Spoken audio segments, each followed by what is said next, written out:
I'm just going to try and do a quick whistle-stop tour of what the mix looks like in Logic Pro. I'm going to try not to go into too much detail or we'll be here all day, but if you've got any questions, do put them in the comments. So, drums, we have got Steven Slate, Deluxe Big Band Benny claps. We've got some samples that I got from a library, but I can't remember which one. Bass. Bass is a Fender Strat with baritone strings through an octave pedal. And then the rhythm part is a baritone Dan Electro that I've got with standard strings because I sort of got them the wrong way around. That's a story for another time. Anyway, there's a horn part at the end of the track that you can't really hear, but that I doubled with a sort of fuzz guitar part. I put it in here and then I just muted it because it didn't really work. It only comes in at the very end there. I've got a Hammond organ. This is very me. You'll notice that I've split the parts left and right. I am not playing this live. I am not that good a keyboard player. I think this is just the stock Logic organ sound with some Slate effects on, this kind of thing. And then horns. These are from Contact. Yep. So it was just kind of playing around with these. And yeah, I was really surprised by how good or how happy I was with the result at the end of it. Backing vocals and main vocals. Main vocals are doubled.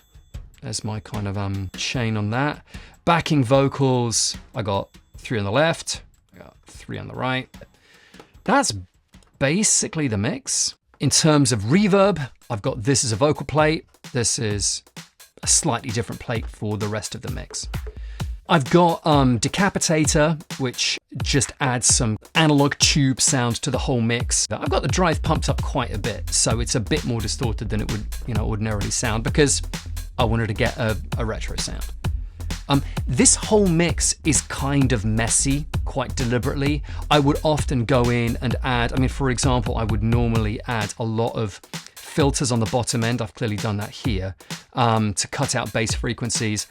I wanted to leave in a few more, I'm not going to say mistakes, but I wanted to leave out, I guess, 21st century mixing, polishing. So it felt a little bit more authentic, although I didn't want to go crazy with that. Like digital, what we've got. Oh yeah, the FGX mastering, got that kind of pumped up.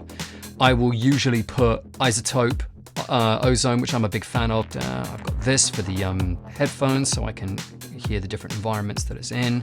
And I've got my various different meters, my Ian Shepherd's dynameter, I find this really useful. Isotope tone balance control, and to see what kind of phasing problems there are. I'm not a recording engineer, so there are bound to be lots of phasing issues, but I generally try and kind of deal with them in the mix. I think that's pretty much it.